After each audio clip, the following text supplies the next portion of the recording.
Hey guys, so today I wanted to go ahead and make this video, and this has been something that's been on my mind a lot lately, and I wasn't too sure if I wanted to film it.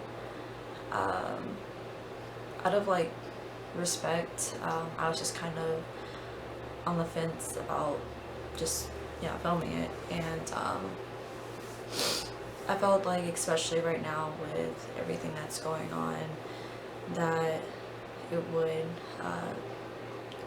be maybe a good time to maybe open up about it and my own personal experience. And yeah, so that being said, I do want to go ahead and put a trigger warning for overdose, suicide, and drug addiction. And I also want to say, if you have gone through these experiences or know someone who has, and this video overall is just triggering for you and you do decide to watch it, please go ahead and when you're done watching this video, or however much you want to watch, please practice self-care and take care of yourself. The last thing I wanted to do is this video to be used just in a bad way. Well, not used in a bad way, but just, it triggers someone to do something like what I'm going to be talking about, or just puts you in a bad headspace. Just, like I said, practice self-care. Anywho, I'm going to go ahead and start with this video, and I apologize if I look away a lot. I'm pretty slow on talking, or I'm just a little bit different in this video. For one, I am camera shy still, so I'm just trying to get used to that also. And second, it's something that I kind of zone out a lot in general, but especially when I'm talking about these topics, I tend to zone out. So just letting y'all know about that. So I guess for this first story, it's not my personal story, even though I was involved around it. It's something that I kind of learned. And anyways, I'm just gonna go ahead and give y'all the background story for what had happened. Now, this had happened back in, I believe, 2017. Excuse me, the timelines may be kind of messed up when I'm talking about some things. My memory is not that great, and a lot of this is just hard to remember. But anyways, yeah, back in 2017, I was about 17 years old at the time, I believe. And I was just in this rehab, right? I was court-ordered. I think I had opened up about this on my channel, but I had went to jail before, or juvie, because I was a minor. And it was for drug possessions. Countless times I had kept on violating my probation. So anyways, long story short, they had sent me to this rehab long term. It wasn't like years long, but it was definitely a long time. It was about 7 months, I believe, that I was at this facility. Yeah, basically they were like, you have a problem, you need to go get some help. So anyways, yeah, I was at this facility, right?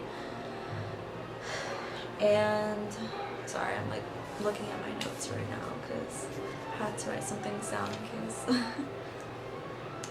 But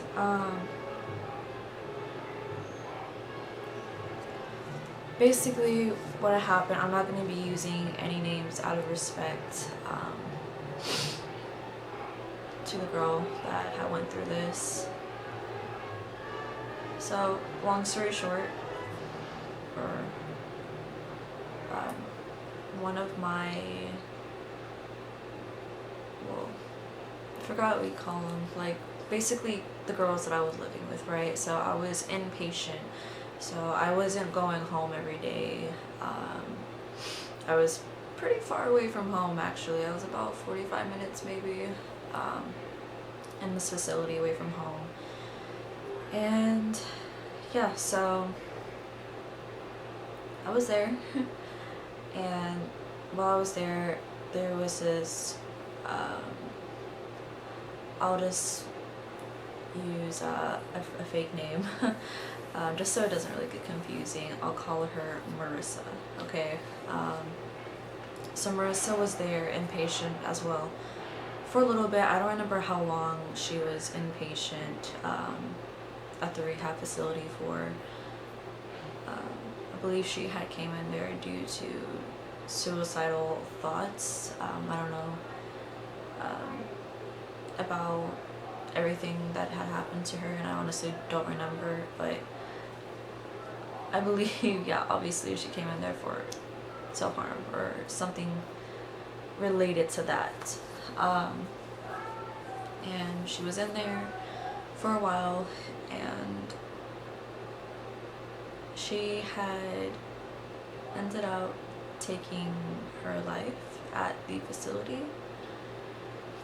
And I didn't personally see anything. I think one of the girls had walked in on it.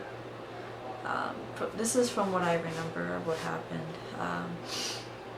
One of the workers had let one of the girls try to go check up on her or something, and she had found the body. And I'm not gonna go too much into details either about all of that, but I will say that she hung herself in her room. And yeah, I remember that day I was just downstairs, because it was a little bit separate rooms and everything, so we weren't having therapy just upstairs. Like, we did have like a downstairs where he would go to talk to the therapist, right, like while they were there. And I remember being with my friend, one of my friends that was there, inpatient with me. Yeah, so I remember I was in there with my friend and with my therapist. It was both of our same therapists. And I remember my therapist getting a call, and she had pick up. She looked extremely like worried, and basically they told her to go ahead and bring us back downstairs or upstairs. I think we were upstairs. Something had happened on the floor, and I don't remember if they really told us what had happened. I think, yeah, I really don't remember at this point. And I remember just going up there and with my friend and people, you know, all the patients, the girl patients were just crying. It was shocking. I remember we had to be in separate rooms and everything, and it just wasn't like, it was sad and very, very shocking at the time. Anyways, I'm not sure if she had, I don't think she passed on in the room. I think she had been taken, of course she had been taken to the hospital, and I believe that is where she had passed on. And yeah, and I remember just after that we will get in trouble. So there was this thing whenever you're inpatient and rehab and everything about boundaries. So we couldn't really be hugging each other. Maybe the first day after it happened, I think we did, but that was soon kind of like a, okay, stop it, boundaries, like, you know, even though it was more for comforting and everything, not anything more than that. Yeah, I remember us having like a balloon release, and even on the boys' side, because the boys and girls were separate at this rehab, right? And I remember even the boys being like just upset as well about what had happened. And I don't know, I remember just, I wouldn't say I was numb to what was happening. It definitely did like hit hard, and it affected me, even though I wasn't necessarily close to her, to I guess Marissa. But it still affected me to where it made me think about things, and it made me think about, even though I'm not close to someone, even though people are not close to someone, it doesn't mean that their ending of their life is going to not affect someone. And that's definitely what I had kind of realized with that experience, and it did teach me a lot, witnessing that. And I believe at the time she was also 17. I believe she was about to turn 18 in a couple months maybe. I don't remember her birthday. But yeah, so to sum everything up, I guess, that was that story. So basically this was also going to be a 2-part video, and I also wanted to include about my story as well. I don't believe this one, I don't remember it being intentional with this time that I was overdosing. I think I was just getting really carried away, and I didn't really care either. And yeah, so background on that, I guess, as well.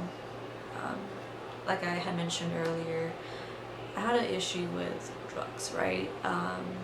And obviously that's why I had went to the rehab. That's why I had got on probation, because I had got caught with it.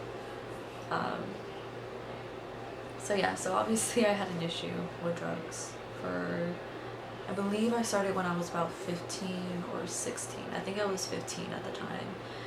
And I just remember diving heavily into it. I think I'll make a separate video as to what kind of, not like made me start kind of thing, but what kind of like influenced me and my headspace. And I had to make a different video on that, because that's a whole other story, and I don't know if I'm comfortable with making the video now. But anyway, so I remember the specific pills that I was on, right? I know I was drinking a lot at the time. I know I was smoking a lot at the time. Weed, of course. Yeah, not meth or anything. Haven't tried that. And I was taking hydros and diazepam like crazy at the time. And there was other pills, right, that I had taken. But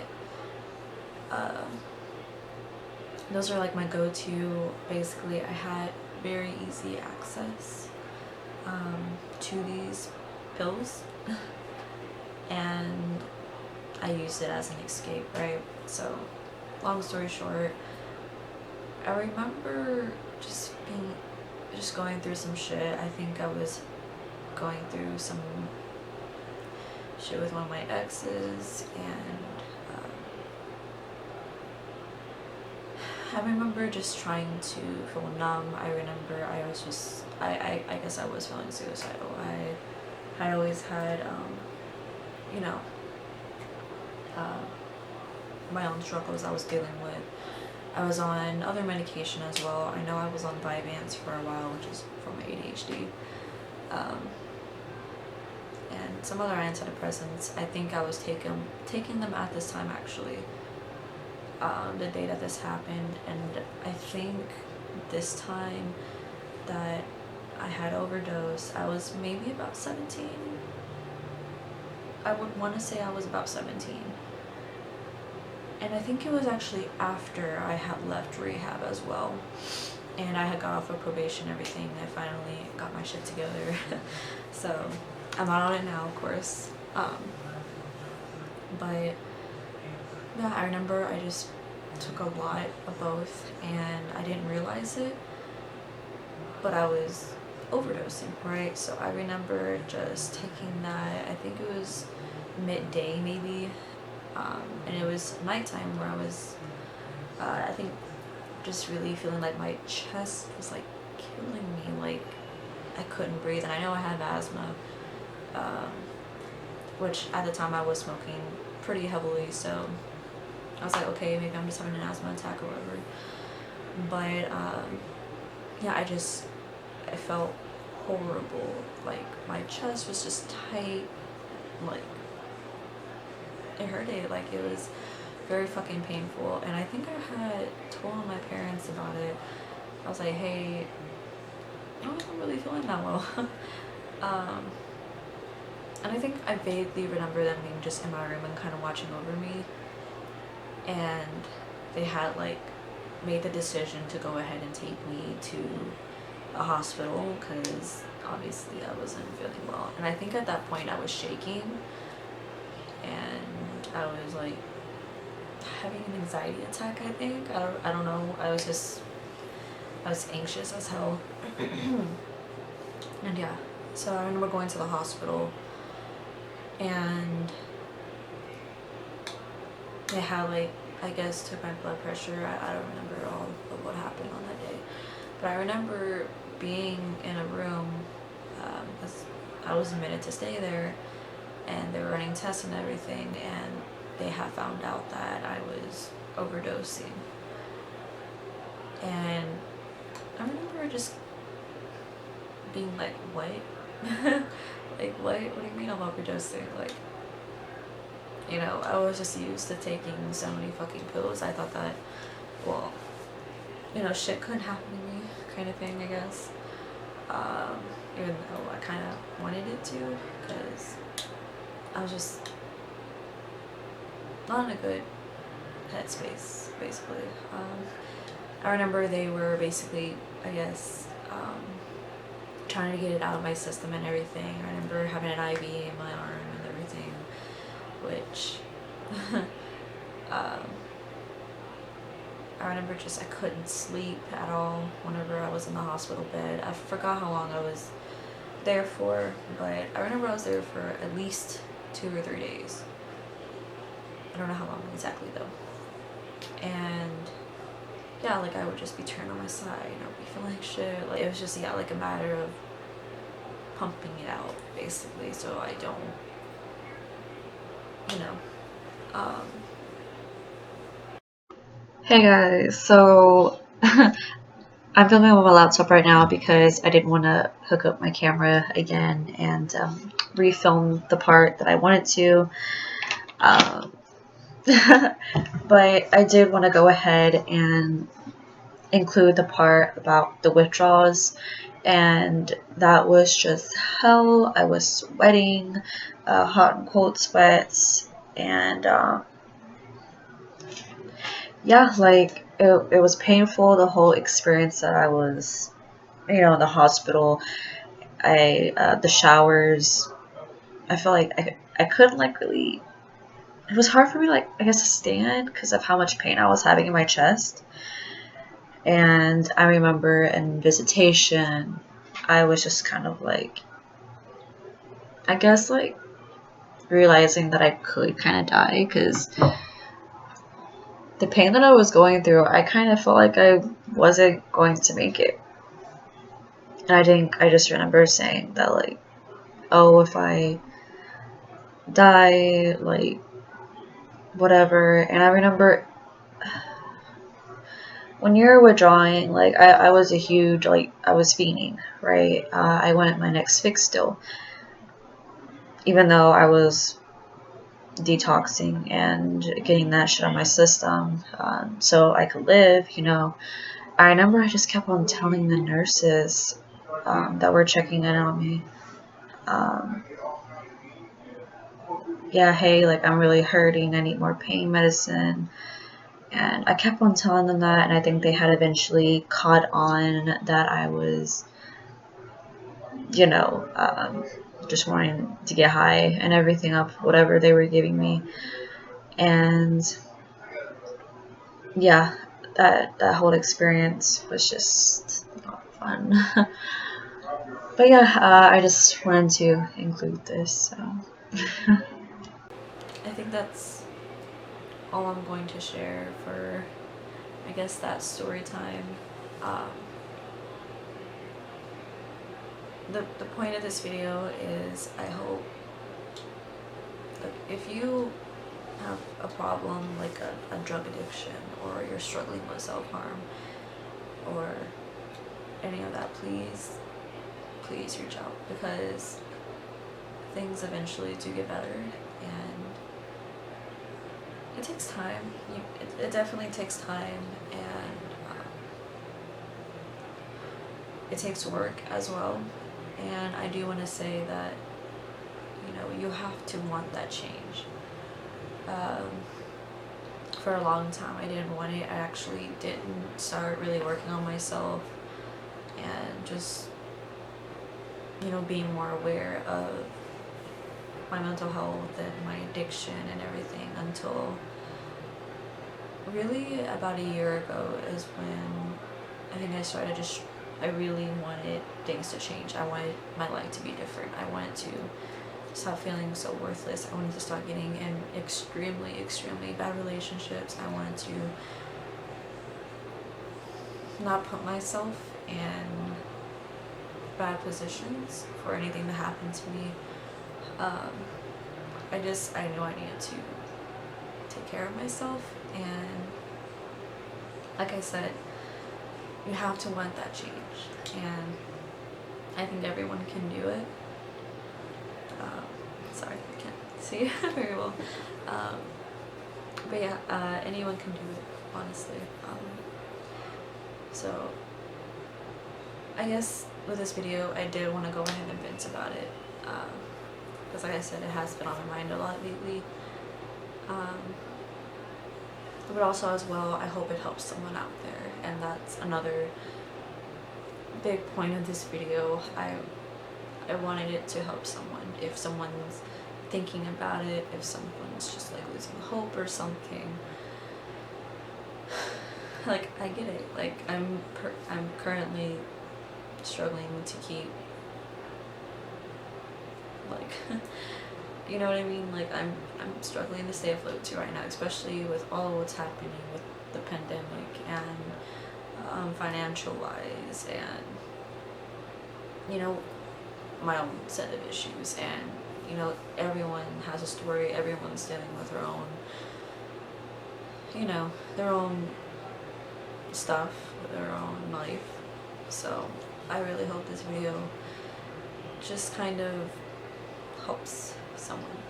And again, please, if you have been through something similar to what I've been talking about today in these videos, or you're feeling in a bad headspace already, please, after this video, go ahead and just do self-care, or whatever helps you kind of cope and kind of ground yourself to feeling okay. So thank you guys for watching, and